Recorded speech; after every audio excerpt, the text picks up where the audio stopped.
question. Good question.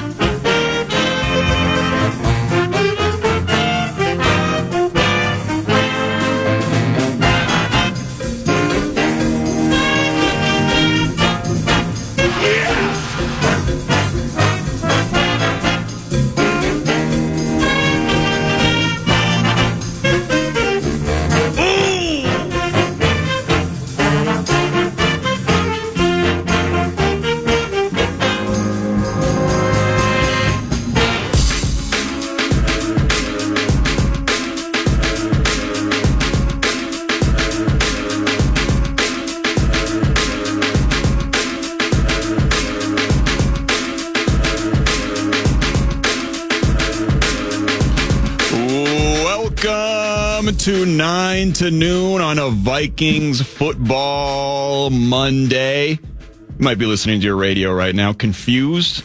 Man, I thought I had the station on KFAN, not KMOJ. Who is this urban-sounding young brother?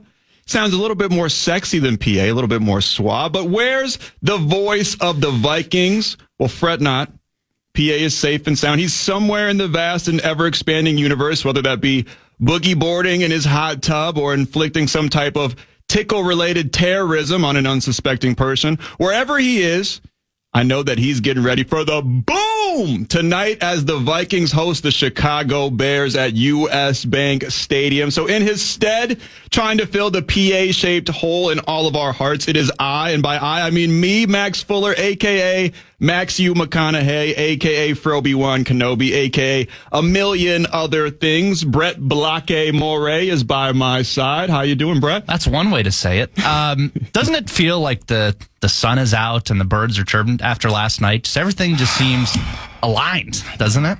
I wouldn't say aligned. No. Well, because the Vikings clinched the playoffs. They did clinch the playoffs. That's what I'm talking about. Nothing else. It's a Vikings football Monday, so who better to enlist than Paul Meatsauce Lambert, my partner in crime on Vikings Overtime. And Saucy, since the Vikings' remaining schedule is a little weird and you got little baby Jamal Lambert on the way, I figured why not do a one last impromptu Vikings Overtime, or maybe, I guess, Vikings Undertime, Vikings Pre-time, whatever you want to call it. And as Brett Blakemore just said, we have reason to celebrate, and it involves the Packers, that's usually not a sentence that you get to say on these airwaves, but the Vikings did in fact clinch a playoff spot because the Packers bodied the Seattle Seahawks 30-13 on Sunday Night Football last night.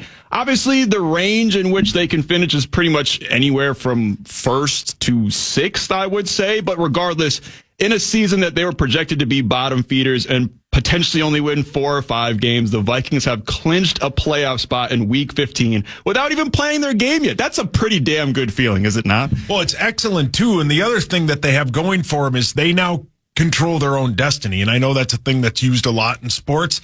And it's used a lot in Minnesota sports. And then the destiny normally goes down the toilet and they lose a game they shouldn't. But if they win out, they'll win the division. I don't know, because I haven't looked into it, because I didn't think we'd be in this situation.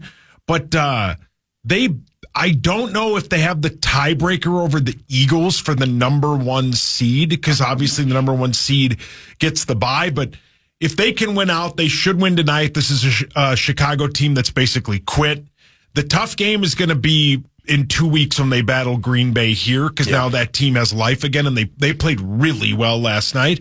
But because of the Packers, we may get to face Sam Howell at quarterback on Sunday afternoon. That might be an easier victory. I still think the Vikings will win, but they got to win out. The 2 seed is great, because then unless you play the 1 seed, all the games are at home, right? You'd get to play, I don't know, you might even play Green Bay round 1 in the playoffs at home. You could play Washington. There's all those scenarios, but they just got to keep winning, and that starts tonight. It starts tonight, and you said it, Saucy. That Bears team is pretty much given up. I read this morning they had only 4 yards of offense in the first half last week against the San Francisco 49ers. Well, they're a team, and I've said this since last week when they got destroyed by San Francisco, who's just an okay football team. They are a team that they know. All of those coaches know that this is the most sought-after coaching job because of the quarterback. There's somebody, and that's Ben Johnson, the guy with the Lions, or whoever it is, whoever gets that job is going to be a great hire because it's a job people want. The thing though is they have a lot of coaches on that Bears staff that know they're going to be canned, and it's like I said this morning on the power trip. If you knew in like 2 or 3 weeks you were going to be out of a job, it's like any job. It's human nature. The effort level just isn't there 100%, right? They have an opportunity tonight to beat them, but you also can't let them hang around, and that's what Vikings do. That's what the Vikings do. They let these bad teams hang around, but they should beat them early and often. Well, that's exactly what they did the first time they played against the Bears, who scored, 11 points or something like that in the last 20 seconds and sent it to overtime. Caleb Williams.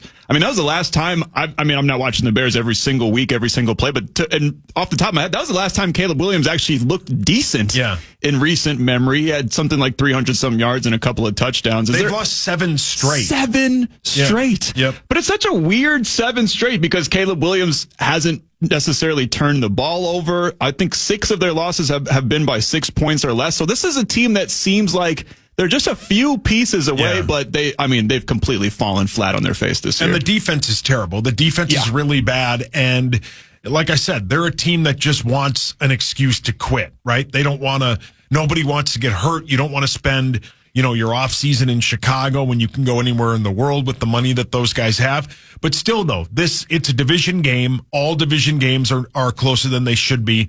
But the Vikings should take care of business tonight and go to 12-2. And I want to get back to the Vikings in a little bit, but you just mentioned Ben Johnson. That's got me thinking about the rest of the NFL. And Saucy, you're here every Sunday like I am. How awesome was it yesterday to just have a whole day to sit around and be a football degenerate and just lay in your drawers, eat terrible foods, and just watch football? It was the absolute best. I get up way too early on Sundays because of my excitement level, but it was awesome. And we kind of get the same thing next week because the Vikings play at 3:00, right? Right. But it was great. The earlier games were kind of boring. Yeah. But the Detroit game was great. I mean, even there were some great games that were in the afternoon. 100%. You mentioned it. Bills, Lions. The Bills, Josh Allen for sure locked up the MVP award last night, right? Well, I think the only one that won't vote for him is Lavelle Neal. But that's his bit. He's the best. He's the best quarterback in the league. By a long shot. If you had a draft of all the players in the league,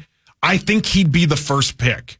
I really do. I think I'd have to agree with you. They're a team that got, they don't have Diggs anymore. They don't have the other wide receiver that they had. They've got they took a wide receiver. They traded back in the first round and took Kean Coleman from Florida State in the second round. They don't have a lot of brand name wide receivers. And they've put up 80-something points in the last 2 games. Now, they've only won one of them. Their defense has given up 84 points in 2 games.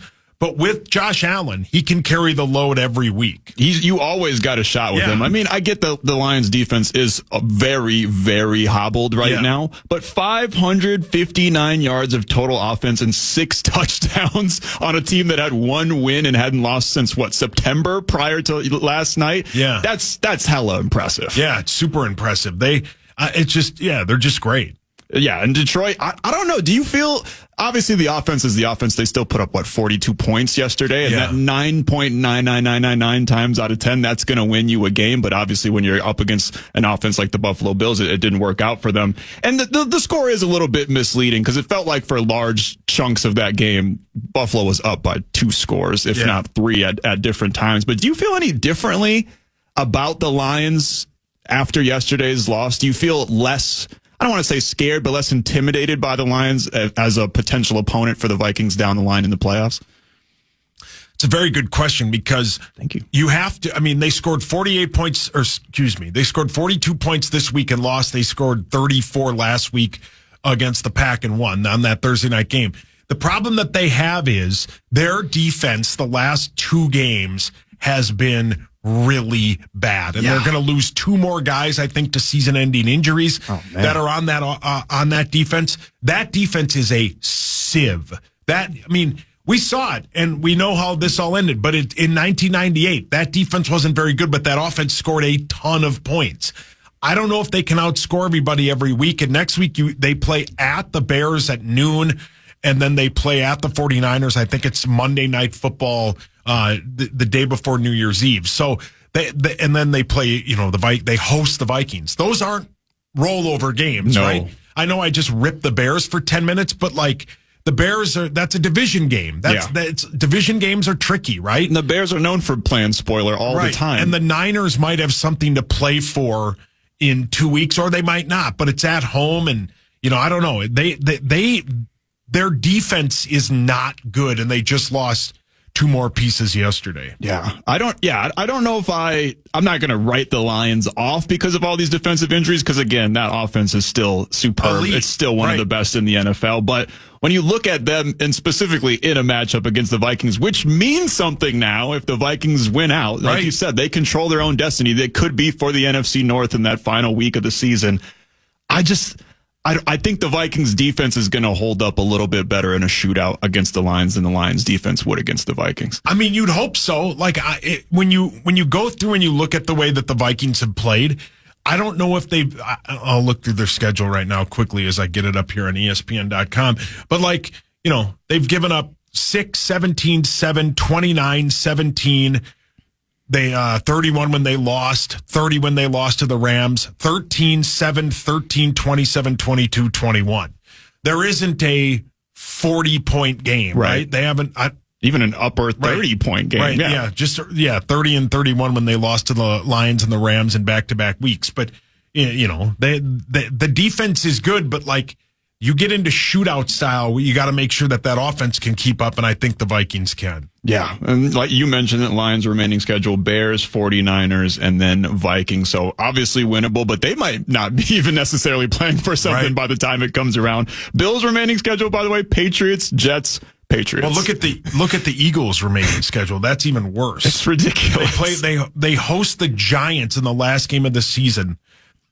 Including yesterday, 3 of their 4 final games for Philly are all at home. Wow. And how about, you mentioned it going around the NFL. Eagles beat the hell out of the Steelers yesterday, one of the best defenses in the NFL. It was never... They beat the hell out of them. It was never really close. Philly looks dangerous again. I'm more scared of Philly than I am of Detroit at this point. As our guy Hoggs said this morning, you don't want to play Philly in Philly. Absolutely not. No, that's the last thing you want to do. Yeah. 100%. Yeah, and it looks like everything is all the hubbub about A.J. Brown and Jalen Hurts. They were all week. It was about the beef, and they're not friends anymore. And I guess they were childhood best friends back in the day, and now they're not. And then they did a little dance together, and everything seems all good. Everything seemed to be good. Yep. Winning cures all. And the Steelers just got absolutely ran over. Packers, Seahawks. Did you get a chance to watch that with your? I did. Your lovely gal we watched it last night, and it was they just ran down. They just ran right at the Seahawks and just killed them. The Seahawks did not look good last night, but the Packers, when they went to Josh Jacobs on 11 of their first 10 or 12 plays, that was impressive. He's been awesome, He's great. Yeah. He's great. This whole year, one of the themes of offenses this whole year has been the resurgence of the running back, dude. Because Jacobs has been great. Obviously, the Sonic and Knuckles over in Detroit. Saquon has been amazing, and Derrick Henry is Derrick Henry. Incredible. It's awesome to see. Now, another team that the Vikings could possibly face off against in round 1 of the playoffs is the Buccaneers, who smoked San Diego yesterday, 40-17. Baker's kind of back in that MVP type form that we saw him at the beginning of the season. And is there any wide receiver in NFL history that's been more consistent than Mike Evans? Even when he's hurt, it's death taxes. Mike Evans getting 1,000 yards a season. What do you have? 152 yesterday and 2 touchdowns. And how old is the guy at this point? He played with Johnny Manziel. That's how old he is. Right. He dominated a very good Chargers defense. Other than yesterday, that Chargers defense has been really good. Yeah, I think they're the highest scoring defense in the NFL. Tampa smoked them. Yeah. Yeah, it was domination. They're rounding back into form. Yes, they are. Bucky Irving, man, he's good. All of a sudden, the offensive rookie of the year is a hell of a race between him, good. Brock Bowers, obviously over in Washington, Jaden Daniels, and everything. Do you feel any different about playing the Bucs in the first round after yesterday? It all depends, though. If it's here and you can get at least guaranteed, probably if you get the second seed, I think you get you get at least 2 home games, right? 'Cause Right. you're not playing Philly or whoever is the 1 seed until it starts. Yeah, as long as it's here. I also, though, we talk about it all the time on Overtime.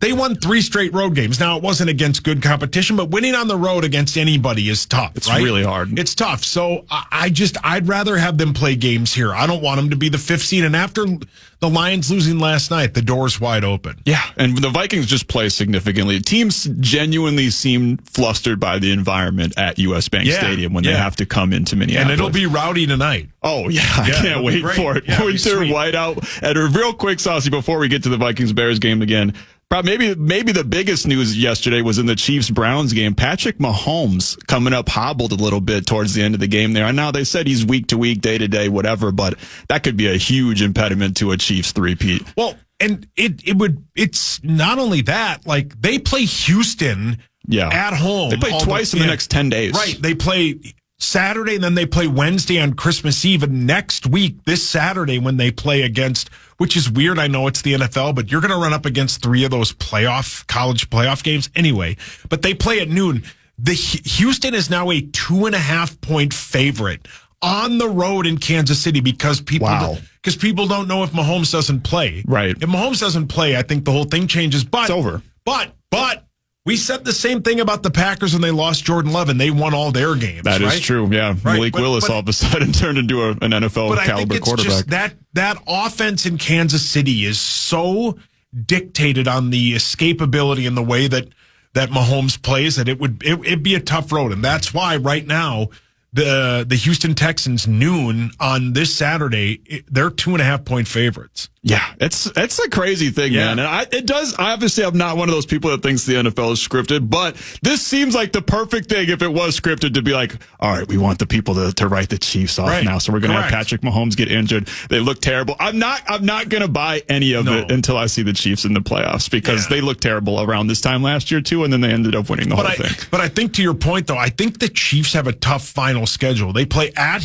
Houston in Kansas City. And then they play at the Steelers and at the Broncos. And I think both those teams will probably have something to play for. Yeah. At Pittsburgh is not easy. No. And what Philly did to them yesterday is an anomaly. That's not what most teams are doing against them. They even held that Ravens offense in check. So it'll be interesting for sure. And as we just mentioned, Buffalo is right on their heels. Correct. Kansas City, they got to stay up. Buffalo will win out. Yeah, for sure. I think it's Buffalo's AFC to lose this year.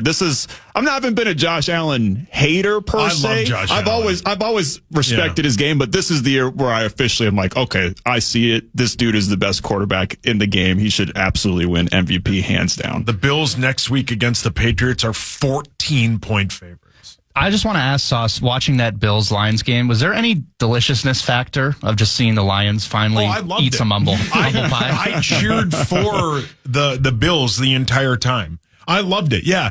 The Lions are a great team, but they've gotten real lucky a couple of times. If that's what you need to be, that's part of the battle in an entire NFL season. Yeah, it was great to see him lose. Brett Blockade Moray, how did you feel about your Packers? How confident do you feel about your Packers after last night's domination? I feel really good. I don't know if I'm going to make any grand proclamations, but they ran the offense like I would run like a Madden offense. They just kept running it to Josh Jacobs over and over and over again. Right. It was great. I loved it. They set the tone early, which I called on Packer Preview, sick brag that they'd take the ball. Exactly. I don't know. I thought the offense was humming. That's 30-plus points in the last 4 games now for the Packer offense. Damn. And as long as the defense can get a turnover or 2, who's to say? Well, you'll win next Monday. You play the Saints, who are terrible. Awful. I can't believe that game is not flexed. I get the Lambeau Field bit, but this is the Saints. Come on. Yeah, I think it would have already been flexed. Maybe, I don't know. But then you play here, and then you host the Bears at home, which will be a walk-through win. Yeah, I think we've played the Bears at home last game of the season, the last 2 or 3 seasons or something like that. And every time it's always the Bears have nothing to lose. So That's a good point. and then what happens? We just roll them anyways because they're the Bears. Exactly. Which is what the Vikings are going to do today, by the way. Loser-proof for the Vikings. They're going to destroy. Yeah. And this game, I mean, all of a sudden, starting yesterday off, it was like, all right, this is kind of a ho-hum game. I don't know how interesting it's going to be, but the Lions losing changes everything. And now it's must win, all hands on deck, throw Win all the chips game. in. Yeah, you got to win every single thing. Correct. Last one for you, Saucy. Did you see anything last game against the Bears that gives you any cause for concern going into tonight's matchup? I mean, they found their rhythm in their offense last game. You know, Caleb, he looked like a number 1 overall pick in the last time, but I don't think they have much of a pass rush. Their offensive line, being the Bears, is really bad. Their secondary is okay, but their linebackers are bad. So yeah, the Vikings should hopefully win by 10, but who knows? As I said, it's a division game. And I know I said that the Bears, and Brett mentioned it when he was talking about them in Lambeau. I know when they have nothing to play for, but they also have nothing to lose, right? They have nothing to lose. So you'll see going forward on 4th and 3 from their own 25. Yeah, why not? They have nothing to lose. Just play like it's Madden, like Brett just said. Yeah, just play like it's Madden. Who cares? You are correct. Yeah. Appreciate you joining me the first segment, Saucy. How's your hip doing, by the way, brother? It's all right. That was a hell of a fall. I can't believe how hard I fell. I know I'm a large man, but my feet totally came out from under me, and all I was doing was going out to get the mail.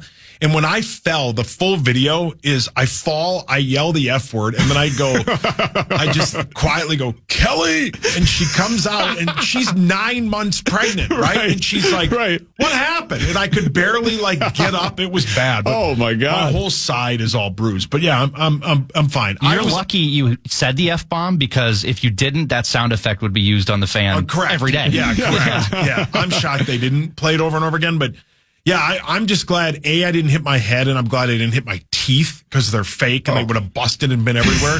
But I can survive a rib injury. But yeah, I'm fine. It's more sore now than it was the last couple of days, but yeah, it hurt. It hurt real bad. It looked like it. That was like a cartoon Looney Tunes I just type dropped like I was shot. And Ben said, it looks like I was thrown out of my own house. It does look like a Fresh Prince Jazzy Jeff situation. Correct. Props to you for posting that, though. Owning it, man. Yeah, that's the best. Yeah, heal up, Saucy, because you're going to need that hip for when you're bending over with little baby Jamal coming soon. Yeah, I will. Thank you, brother. You're the best. Thanks, Saucy. Love you, man. That was Paul Meatsauce Lambert kicking off a super fun show planned for y'all today. We got plenty of Vikings discussion along the way. It's a Vikings football Monday as they host the Chicago Bears at US Bank Stadium. And as always, you can hear every bit of the action right here on KFAN. And even though I like to think I know what I'm talking about, Brett likes to think that he knows what he's talking about, we're lucky enough to be surrounded by actual football experts. So I enlisted former Gopher great and co-host of Vikings Fan Line, Ron Johnson, to give us his 2 cents on the game. The Vikes ain't the only hot team in town, though. So we gotta, even though they lost last night, we gotta spend a little time talking about our favorite hockey team, the Minnesota Wild. So we got Alexis Pearson calling in to give us the lowdown on our favorite hockey team around 11 o'clock. We got Tom Schreier of ZoneCoverage.com coming in. He's like a Swiss Army knife of sports knowledge. He covers the Wolves. He covers the Vikings. He covers the Twins. We'll be talking about all of it. And of course, you, the lovely listener, are always a co-host when I'm in the big chair, so I want to hear from you. I'm a man of the people. I'm always amongst the people. Any and everywhere you go, you might bump into the Frel. So as always, I want to hear what you have to say. You can call me 800-320-5326. You can text us 64686. Send us a talk back. Put a message in a bottle and sail it over to the fan. You can get a carrier pigeon to deliver a message that you wrote with a quill ink pen. It doesn't matter. However you want to holla at us. We are going to need your input for the final segment, but more on that in just a little bit. It's Max Fuller and Brett Blakemore here filling in for PA on 9 to noon on KFAN.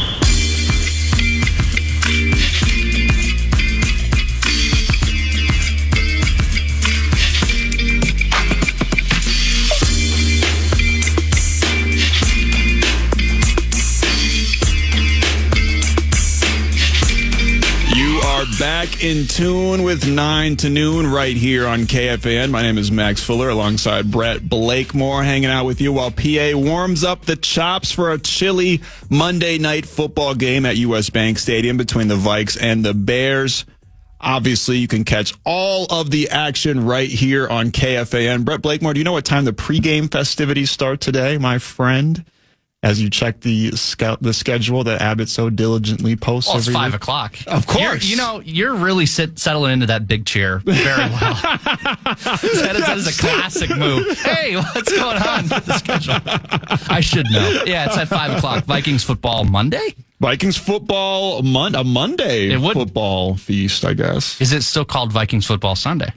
On a Monday. On a Monday, I guess. Gotta look at the schedule. That's a deep question. That's a deep question. I'm no philosopher, so I don't know the answer. But we're here hanging out with you until noon. Plenty of Vikings conversation along the way. But Brett Blakemore, when I was thinking, around this time of year, you get all the best of 2024 lists, best books, best movies, TV shows, all that jazz, and it's just as the year starts to wind down, I think we all get a little bit wistful, reflecting back on the happenings of the past 12 months. And I'm a sentimental dude. I get a little emotional around the holidays every year, thinking about another year gone by. But as I was thinking back on this year, particularly when it comes to sports, I got to say, off the top of my head, this might be the most eventful calendar year in Minnesota sports in my entire lifetime. I mean, do you have a year that comes to mind off the top of your head that's been this eventful? I mean, there's been big monumental events. I mean, you can ask Dan Minnesota. I mean, he's got a whole 1,000. I mean, and rightfully so. There's a whole bunch of events. But as far as like a collection of like all the 4 teams, right? You might be onto something because a lot is going on this year. A lot. With every team. It feels 2024 has felt like 5 years crammed into 5 months. Like it's been simultaneously lightning fast and painstakingly slow. But if you just go down team by team, I'm not saying it's the most successful year. I'm not saying it's the best year, but it's got to be the most eventful year. I mean, It's like Game of Thrones season 8 writing. Just you got to cram it all in here exactly. at the very end. Yeah. Still never finished that, by the way. Maxx. I'm sleeping. Yeah, I know. I do got a TV show talker for you a little bit later. Can't wait.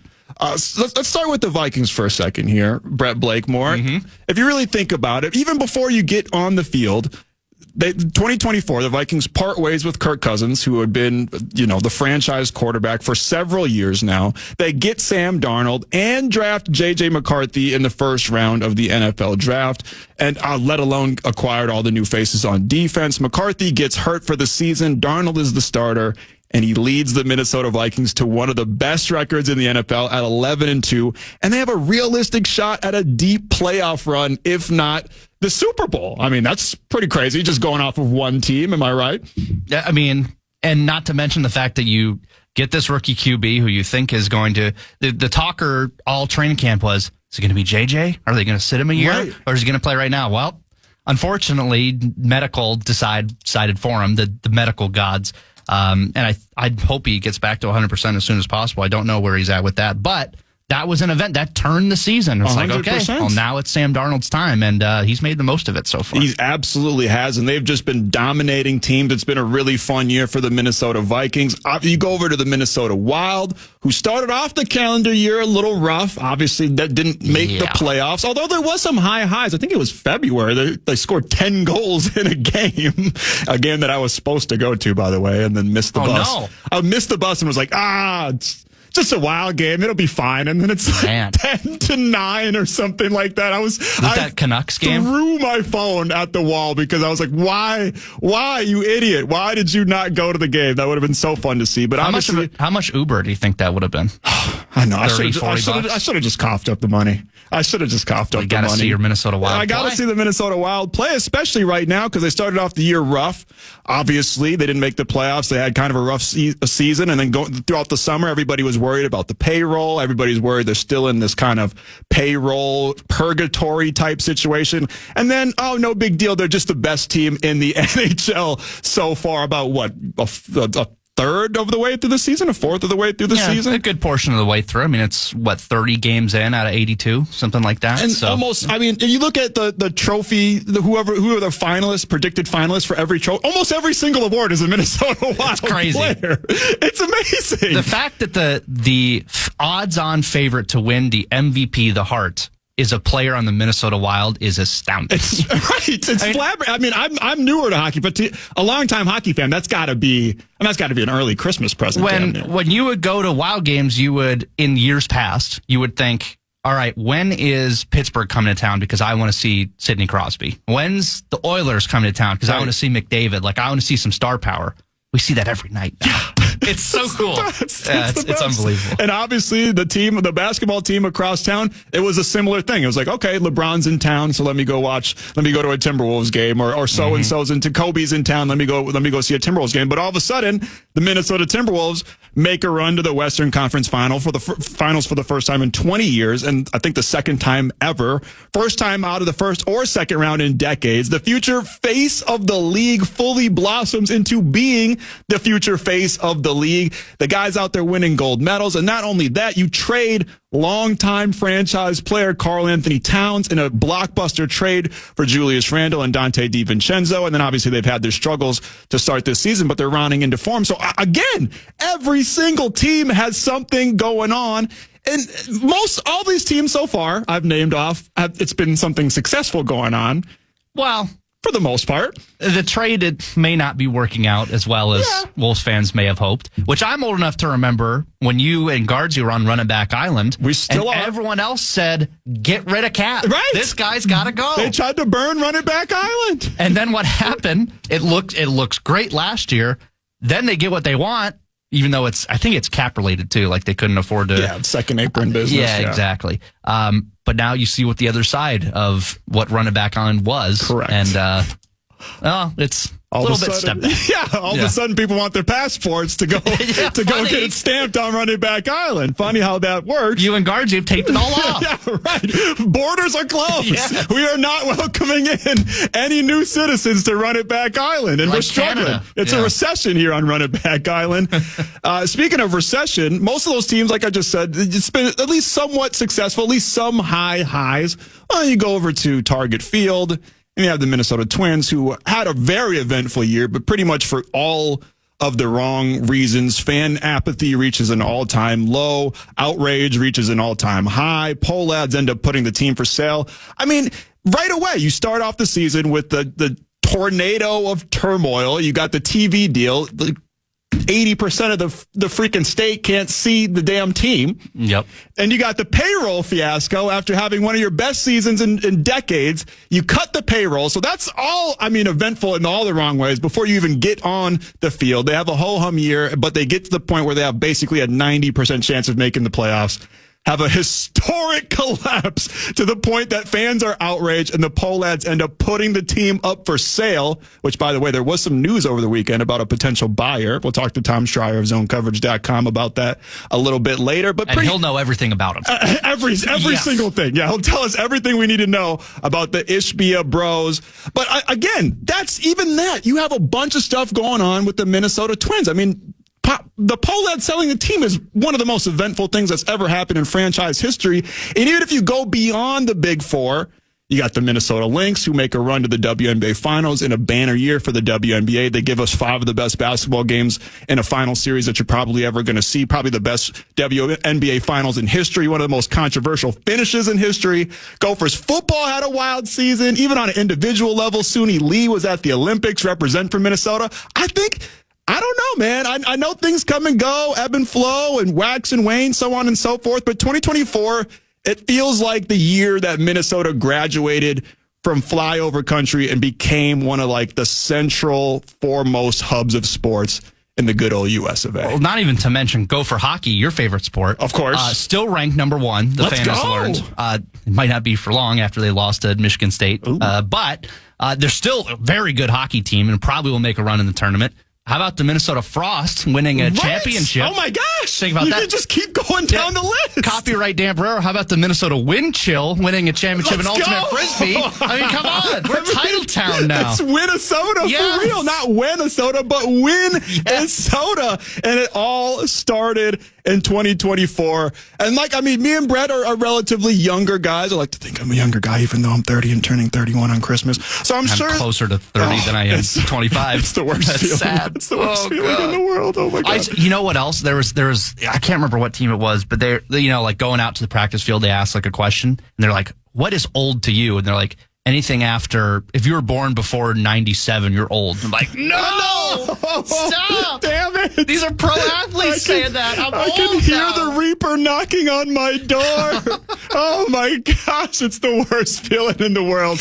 But it's a great feeling in 2024 to be a Minnesota sports fan. And when we're younger, so if you have a different answer out there, somebody already messaged in and said 2009. If all the OG sports fans around Minnesota, if you got a different answer out there, I'd love to hear from you. You can text us 64686, call us 800-320-5326, holla at us via TalkBack, however you want to do it. But I'm curious to hear if you agree or disagree. And while we're looking back on the year, I want you guys to kind of pontificate, let it bubble on the brain a little bit, because the last segment, I want to talk to y'all about what was the best thing you did in 2024. We're going to do a little bit of a story topper bit. We have someone tell a story. You tell us the best thing you did in 2024. We'll take another call, see if that tops it. We'll have a little bit of a competition, but also a chance to get on the radio and brag about your 2024. I'm sure you did something cool, man. Why not get on the KFAN airwaves and let the people know about it? So keep that bubbling on the brain. We're going to close out the show with that, but we're going to close out the 9 o'clock hour talking to Alexis Pearson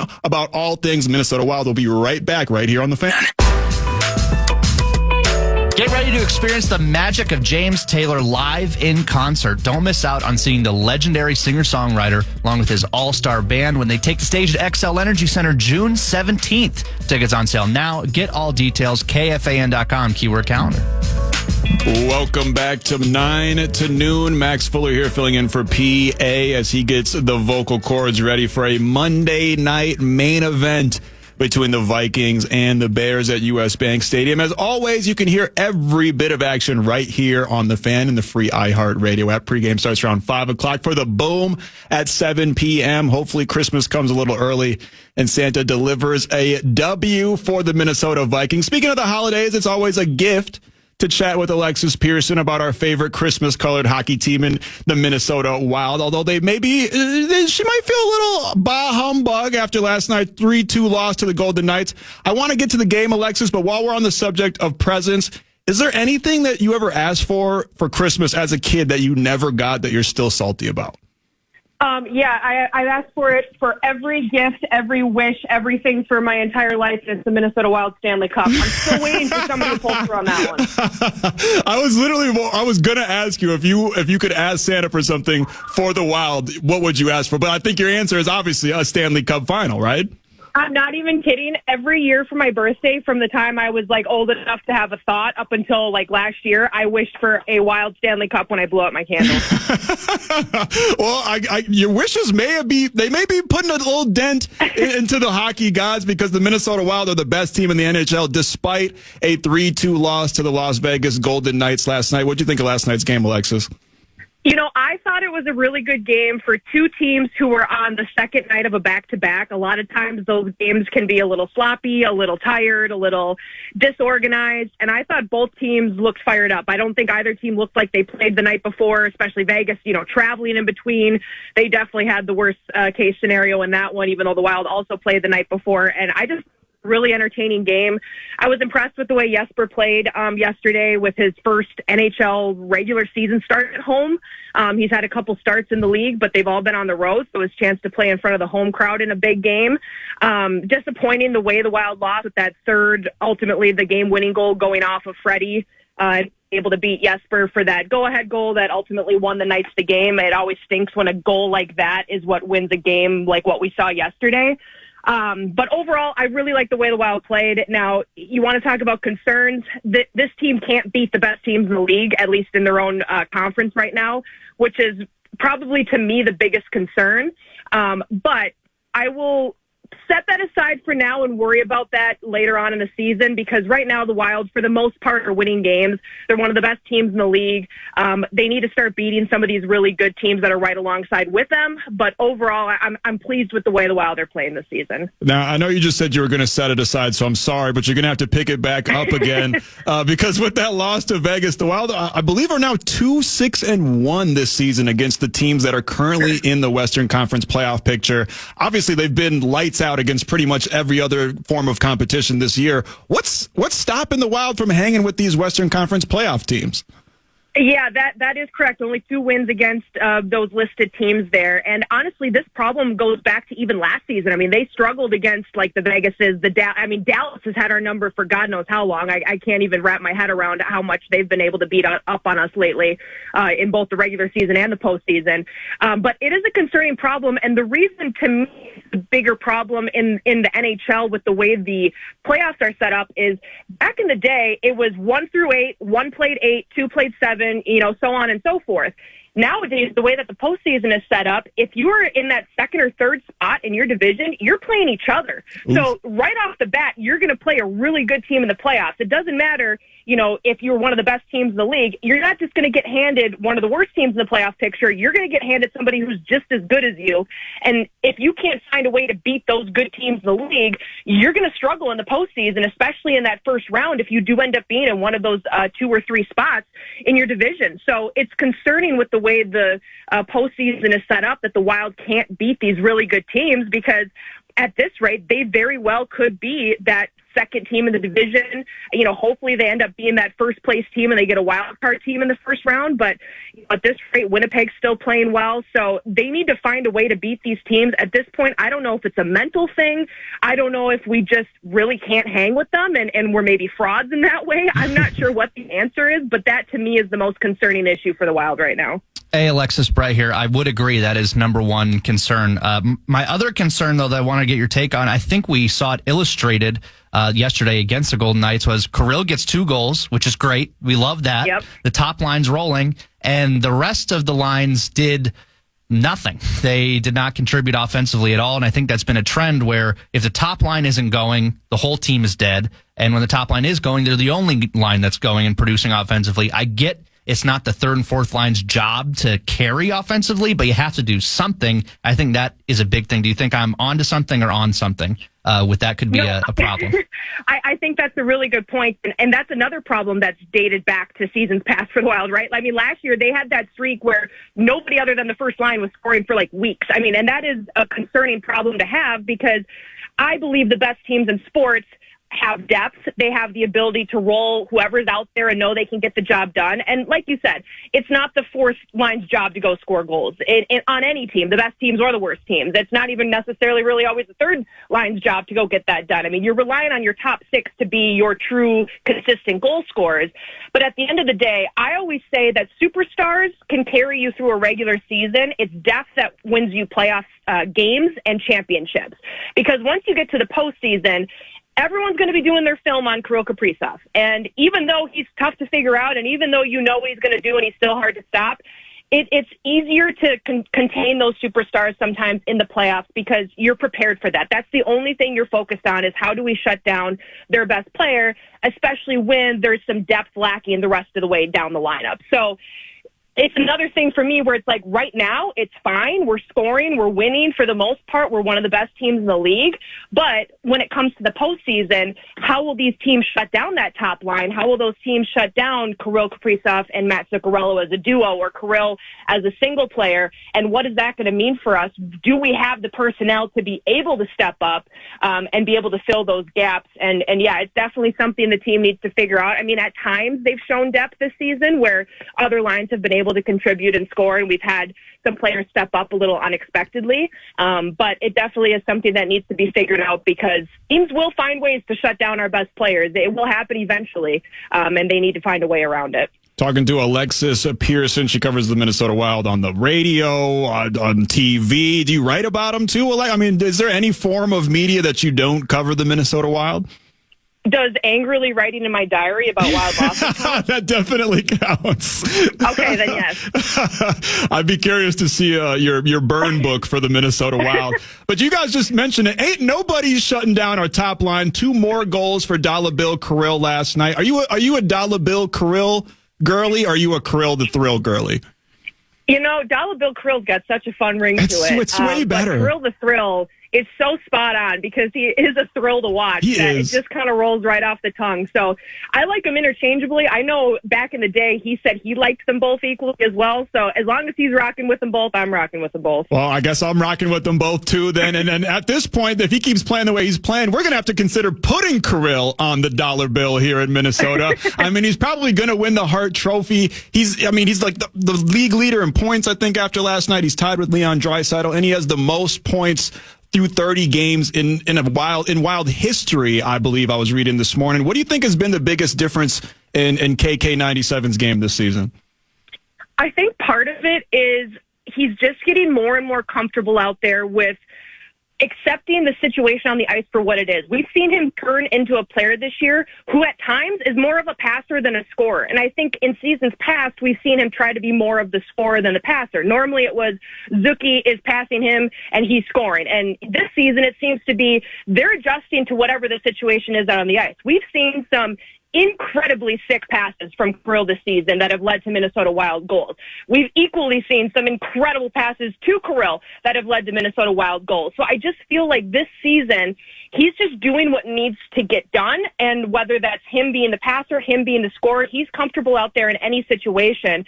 And because of his creativity that we see time and time again, whether it's creativity in the way he moves the puck, creativity in the way he finds space on the ice, he just always knows where he needs to be, and his hockey IQ is just, I mean, there's times that I'm like, how did he recognize that situation seconds before it unfolded? I mean, it's just incredible what he can do, and because he's willing to accept the chance that I might need to be the passer, I might need to be the scorer, that's why he's racking up so many points this season.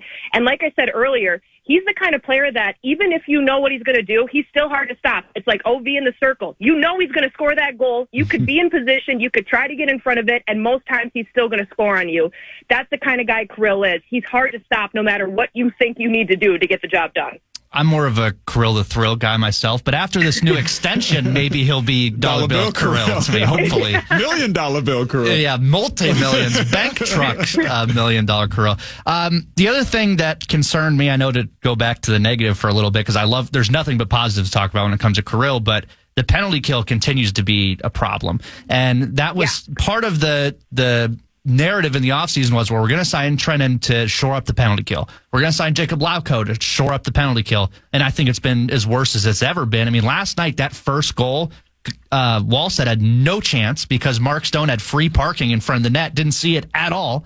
And all the defender had to do was just hit the net and it was going in. Why is this still a problem for the penalty kill for you? And are you as mad about it as I am?